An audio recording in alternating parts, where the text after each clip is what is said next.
Hi, my name is Stuart Lynch, and in this video, I'd like to introduce you to SwiftUI PreferenceKeys. We'll start by showing you what a preference key is and how you've actually been using them all along in your SwiftUI projects, whether you knew it or not. I'll then show you what the structure of a preference key is and how you can create your own, and use the reduce function to pass information from views up the view hierarchy rather than down like an environment value does. And I'll do this by way of creating 4 different examples. Some might be contrived, but others very useful. And hopefully in the end, you'll be able to use that knowledge to create and utilize preference keys in your own projects. If this is something you want to learn, then keep watching. I love getting your feedback, so tap the thumbs up button if you enjoyed this video and leave a comment below.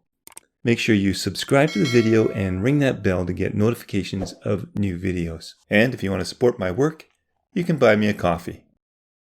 You're probably familiar with environment variables in SwiftUI, like dynamic type sizes or color schemes, etc., that pass information from the top down to the views within the hierarchy. In fact, when we use the adjustments in the preview to check what our view would look like when we apply a different color scheme or dynamic type, we're adjusting the environment variable. I have a video on this topic and shows you how you can create your own environment variables, and I'll leave a link in the description below.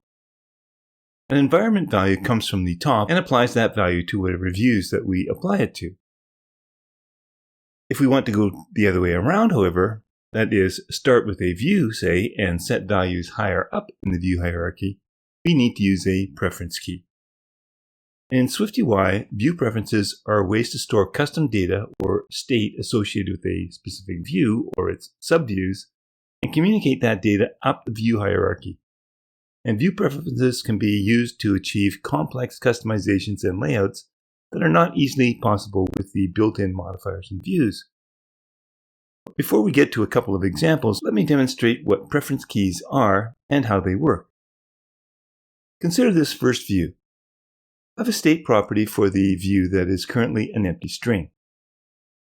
The body itself is a navigation stack, and inside that navigation stack container, there's a V stack that contains a text view, and an H stack with 2 rectangles, and then another rectangle. If we look at the structure of this view in a diagram, we see that it looks like this, where the body has some result property that it has access to. It's currently an empty string, and this is followed by a navigation stack that has associated with it some property that is a navigation title that we have not yet applied any value to, so it's an empty string and it's not being displayed. And inside that navigation stack, we see the structure of the remaining V stack and the views within it. Now, the title for a navigation stack can be applied by assigning the NavigationTitle method to any of the views within the navigation stack. So for example, a navigation title, and we'll specify the string preference keys. As I said, this method can be attached anywhere inside the navigation stack hierarchy, and it will propagate up the hierarchy and apply that string to essentially the hidden title property of the navigation stack. If we option click on the method, we see that it is indeed a method that will return an updated view.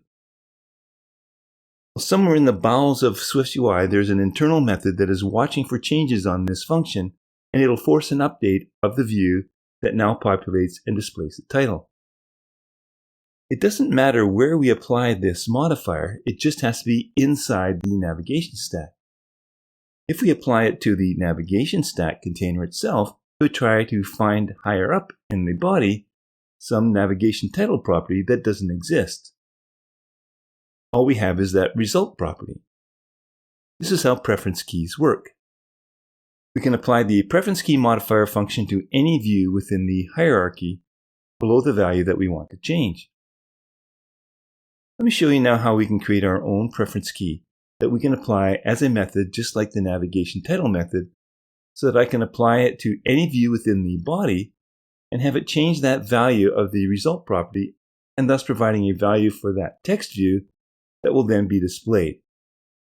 This is just how NavigationTitle works.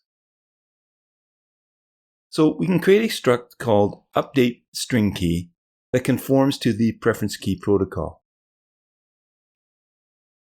Xcode complains that this does not conform to the preference keys protocol, so let Xcode fix this, and now it's asking for a type alias for what value that we want to push up the hierarchy. Well, if we're going to be modifying that result property, this means we need to specify a string. Well, this generates another error that still doesn't conform. So we'll need to let Xcode fix again, and it generates two things. A static variable called default value, and the type that you want to specify is that string that we specified in the previous step. And now we can apply a default value to this, say an empty string. The second thing it produces is a reduce function that will accept whatever value that is passed in from a previous call to this method. And it's an in-out value, which means that in the body we can modify the value and it will update it. The second parameter is a next value closure that returns a string, which is that type again. And this is the next value then, that is what is actually passed in using the preference key method as the title for a navigation title. And we can do whatever we want with it and the default value in the body of the function. All I really want to do is to replace that current value with the next value. So in our case, the function is simple. We just want to specify that the value then is going to be the result of that next value closure. There's no need now for that type alias. It was only used to allow Xcode to generate the two stubs for the default value and the reduce function so that it knew what type of values we had to use. But we still need to let her know what to do with this value once it's changed. As I mentioned, the NavigationTitle method has a method in Swift that knows it has to apply it to the title of the navigation stack. But our solution is not a mind reader, so we'll need to create a method that will respond to the changes. And this is the onPreferenceChange function. We'll need the key, so if I hold the Option key down, the key parameter will be available to us, and we can press Enter to get the key and the perform closure. And I recommend that you attach this method to the highest level, which is the navigation stack, but it has to appear after any time that you've applied a preference method itself, as you'll see. We need to specify that the key is our update string key, and we'll have to signify and designate it as a type by using .self. This generates a trailing closure that provides us with a variable that we can call new value, and that's the argument that I can use within the trailing closure. And all we want to do is to apply this new value to our result state property. So to apply this method to any view within the hierarchy of our body, we'll need to apply the preference method that requires we specify a key and a value.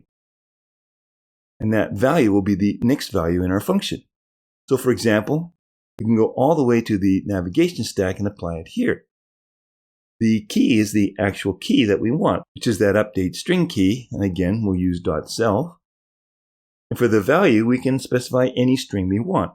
So say the string first. And when we do that, we see that our text view is now displayed with that string. Well, this preference key function doesn't look anything like the NavigationTitle method. That is much cleaner.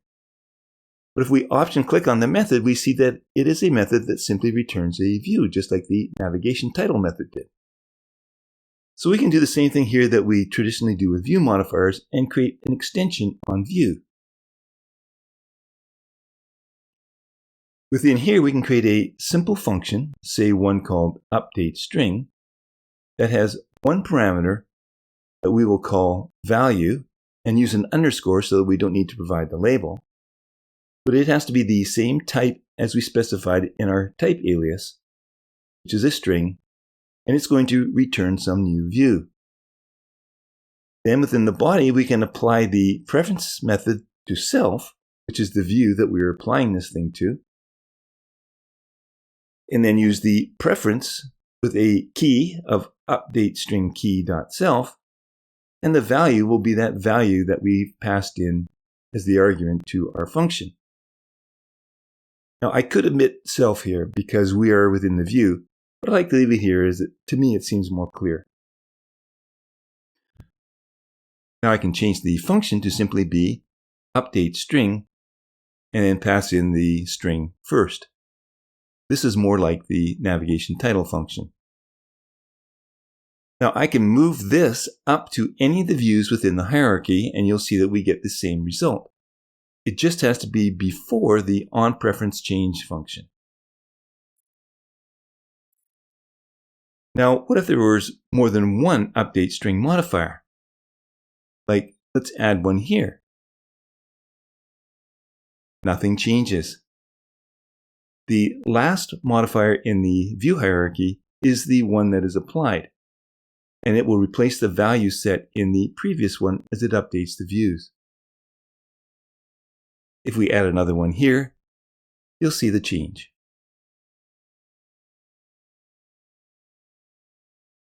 For our second example, I'm going to start with exactly the same view as we had in the first example, but I'm going to switch it up a bit. Instead of a string, I'm going to use an int value that has an initial value of 0. And I've already provided the navigation title here. The text view uses string interpolation to display that value of the result, which is now an int. So I want to create a preference key that's going to allow me to modify that int value. So I'm going to create a struct called updateInt that conforms to the preference key protocol. I'll let Xcode fix the problem for me, and I'll specify a type alias that will be that int. Then again, let Xcode generate the protocol stubs, and then I'll be able to remove the type alias. So I'll specify the default value to be 0, has to be an int. But this time, for the reduce function, instead of replacing the value, I want to return the old value plus the result of the next value closer, which is an int. Let's also create the view extension so that our life is easier here. I'll create that function called updateInt that has that one parameter. Again, we'll call it value with no label. But the type has to be an int and it'll return some view. And then the body will apply the preference method using that key type, the updateInt.self. And the value will be the value that was passed in. I like now to set up my view by applying the onPreferenceChange method for this key to the highest level, which again is my navigation stack for that same key. And the second argument is the closure that'll provide us with that new value that we can use for our argument in our closure. And then we can apply this then to the result property. Now to any view within that hierarchy, I can apply the updateIntView method now to change the value of a result. This time I can apply it to the navigation stack because what we're changing is higher up in the hierarchy. Now if we apply a second preference key modifier, like one here to the vStack, let's provide a value of 2, nothing changes. It looks like it's the same as what we were doing in the previous example, even though we're telling it to add on to the previous value in our preference key reduce function. Well, this is the key here that you need to know. The preference key here works on the view hierarchy, and each hierarchy view deeper down will completely replace the value generated higher up. So 5 replaces 2. But what if we applied these two values to a new view that are in the same hierarchy, say like this H-stack and this rectangle? They're both at the same level within the V-stack. You now see that the result is 7. If we add on more to the text views, say by calling updateInt with a value of 7, the result is now 14. The reduce method keeps on adding to the previous value as long as the views are direct descendants of the same container which in our case is the V-stack. If we tried to add another one or two to these rectangles within the H-stack, nothing would change, since this is a direct descendant of the H-stack and not the V-stack, and the V-stack one is the one that will get applied. Well, now that we know how preference keys work, let's take a look at a rather contrived example. We're going to use the same preference key that we created in the previous example. I have a sample list here that iterates over an array of scores and presents them in a list view. At the bottom, it displays a total, which is an int that's currently set to 0, and it's a state property, so we should be able to update that with a preference key.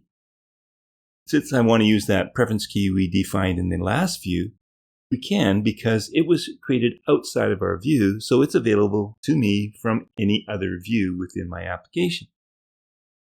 But we still need to create the onPreferenceKeyChange method though for this view. And remember, I said that this should be created at the highest hierarchical level inside the body. So in this case, it's on that V-stack. And that total will become the new value. Now remember that the update int preference key is the one that adds on to the previous value so long as all preference key functions are applied to the views at the same level. Well, every iterator in this list of scores is at the same level. So if we apply that update int modifier here, passing in the score, it will accumulate and change the value of the total, which we see happens. And we see that our total is 140. Now, of course, we could have had a computed property that would have given us the same thing, but this does show you the power of the preference key and the reduce function. You'll see that even more in the next example. So for this final example is perhaps the most practical example of using a preference key when you want to control the layout of views within the view hierarchy based on the dimensions of a view further on down. This view contains a V-stack where the first 3 rows are text views, and the fourth is a 2-pixel high rectangle where the height is set to 2, but the width is set to a fixed width of 300. What I want to do is to set the width of this line to be the width of the widest text view of the 3, which in my case here currently is the middle one. It's a perfect case for a preference key to determine the width of the widest text field in the list and pass on the maximum value up the list to some variable that we can modify and then assign to that width of our line. So let's first create a state property for max width, and it'll be a CG float, and we can give it an initial value of 300, and then we can use this value that we want to change with a preference key. But currently, let's just change the width of the rectangle to max width. And so, because we specified the initial value of 300, nothing changes. Now, in order to determine the width of a view, we can use an overlay of a color.clear. And this will place a clear view over top of each text view with exactly the same size dimensions of the width and height. We're only interested in the width. And in SwiftUI, we can then wrap it in a GeometryReader, which takes up as much space as it can by default. So if we wrap this view within a GeometryReader, we'll get the size of the parent container, not the size of the wrap view, while the parent container is our text view. That's why the overlay modifier is used here in combination with GeometryReader. The overlay modifier uses the GeometryReader directly to the text view. This way, the GeometryReader can measure the size of the text view itself, not the size of the wrap container. And this embedded view then is provided with the geometry proxy. And when a view is embedded in a GeometryReader, the proxy knows all about the size of that parent view. When this iterates over each of the strings, I get a new proxy, which is the size that has both the width and height. I only want the width, and I want to be able to use the largest one to determine the max width, and use it to set the width of the rectangle instead of that fixed 300. So let's create a preference key. So first, we'll create the struct that conforms to the preference key protocol. We'll call it max view width. We'll generate the type alias, which has to be a CG float. We'll let Xcode generate the protocol stubs, but we'll set a default value to 0. And then for the reduce function, though, what we'll do now is just compare the value that we had previously to the new one that comes in as a result of the mixed value closure and pick the maximum one. So it will only increase if the subsequent view is larger. So now we can create a view extension, and within here, we'll create the function that I'll call max view width, and again use the unnamed value, which has to be a CG float, and return a view. Then within the body, we apply to self the preference function, passing in our key, which is the max view width.self, and the value being the argument that was passed in. In our view we specify what we want to do with any change in our onPreferenceKey function for this key. Well, we want to get the new value and assign it to max width. So remember, it's going to iterate over that entire loop and only provide me with the maximum value. Now, finally, we can use it. Since all of our views are within the same hierarchy as VStack, I can apply this viewWidth function to that clear color overlay, and the value will be the Geometry Proxy's size.width property. And there you have it. I can adjust the size of any one of these text views, and the line will always grow to be the width of the longest one. Well, I hope you've learned something in this video that you'll be able to use in your current or future projects. As always, if you've enjoyed this video, please give it a thumbs up and leave a comment. If you subscribe to my channel, it will drive more traffic to the channel and encourage me to create more videos like this. Thanks for watching.